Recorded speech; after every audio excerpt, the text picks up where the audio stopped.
Trump's foreign policy has been all over the place, but he has been consistent on one thing: the fact that he thinks that Iran is an adversary and will remain so. So during a recent interview with Face the Nation, he talked about what his strategy is with Iran. Take a look. I want to be looking a little bit at Iran because Iran is a real problem. Whoa, that's news. You're keeping troops in Iraq because you want to be able to strike in Iran? No, because I want to be able to watch Iran. All I want to do is be able to watch. We have an unbelievable and expensive military base built in Iraq. It's perfectly situated for looking at all over different parts of the troubled Middle East. Rather than pulling up, and this is what a lot of people don't understand, we're going to keep watching and we're going to keep seeing. And if there's trouble, if somebody's looking to do nuclear weapons or other things, we're going to know it before they do. So you're going to trust the intelligence that you receive? I am going to trust the intelligence that I'm putting there. But I will say this, my intelligence people, if they said, in fact, that Iran is a wonderful kindergarten, I disagree with them 100%. Okay, so that last comment makes no sense. If my intelligence people tell me that Iran is not trouble, I disagree 100%. But they have the facts. So what are you disagreeing based on? Oh, well, they say that the facts are in this direction, but I don't care what the facts are, I disagree. Okay, fascinating. Let me just add something real quick to that. Remember, last week, the intelligence community released its annual report indicating that Iran, for its part, is still following through with the nuclear deal, even though the United States had pulled out and implemented or reimposed those sanctions against Iran. Just make sure you know that as we continue this story. Yeah, and so Trump is basically saying at the end there, I don't care what the stinking facts are or what the assessment is, what the intelligence community says. I like my fantasies, so I'm just gonna go with my fantasies instead. Now, the heart of this story. If you want to keep troops in Iraq, not to fight ISIS, but to monitor Iran, the very last thing you would say is, I want to keep troops inside Iraq to monitor Iran. Now, why? Because Iraq is majority Shiite, and a lot of their political parties are connected to Iran, and even the ones that are not, like one led by Muqtada al-Sadr that won the elections, got the most amount of parliament members, they do not want the Americans in to begin with, and they're Shia, and they certainly don't want the Americans in to monitor Iran, who is also Shia.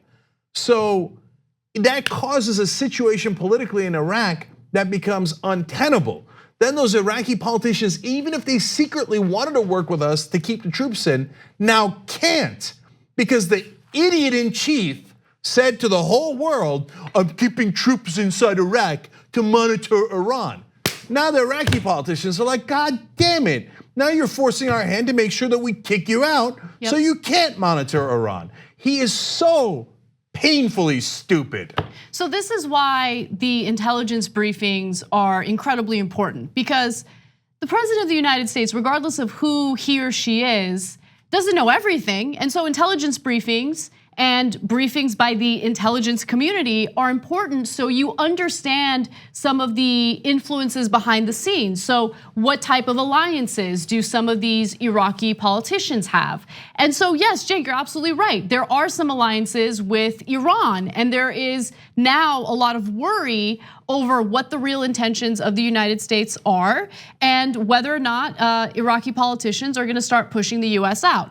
Now, senior American officers and diplomats said Mr. Trump's comments could undercut the delicate negotiations in Iraq by inflaming fears among the Iraqis that the moves would be a guise to check Iran. Because the president just admitted it's a guise to check Iran. It's not there, they won't be there to help Iraq fight ISIS. God, you gotta go to a briefing, you gotta be able to read past the page review of the president. You gotta be able to do something more than executive time, watching Fox and Friends all day long. So look, in this case, I don't want more troops in Iraq. So I'm actually perfectly unbiased here. Good, I'm glad he screwed it up. And I hope that we bring our troops home because they're counterproductive over there. Okay, now having said that, if you are on Trump's side, you should be way more angry. Because if you want to keep troops in Iraq, like Trump says he wants to, This is the absolute worst way to do it. So let's hear a little bit from some politicians in Iraq. One member of parliament says there is distrust of the American government, even if they say they are coming to protect us against Daesh, which is ISIS. The real reason they will be coming is to hit Iran. And let's fast forward to this graphic. The president of Iraq says, don't overburden Iraq with your own issues. The US is a major power, but do not pursue your own policy priorities. We live here. Of course, he has to say that. Otherwise, he'll get thrown out of office. So he bungled it again. The serial bungler strikes one more time. So good. I hope we're not in Syria, Afghanistan, or Iraq. I want to withdraw all those troops. I think we've made a complete mess of the Middle East. And if Trump is accidentally, for whatever his purposes are in Syria, I'll give him that he's genuine in Afghanistan. I don't really believe that, but that's okay. I like what he's doing in Afghanistan, and he bungles us out of Iraq.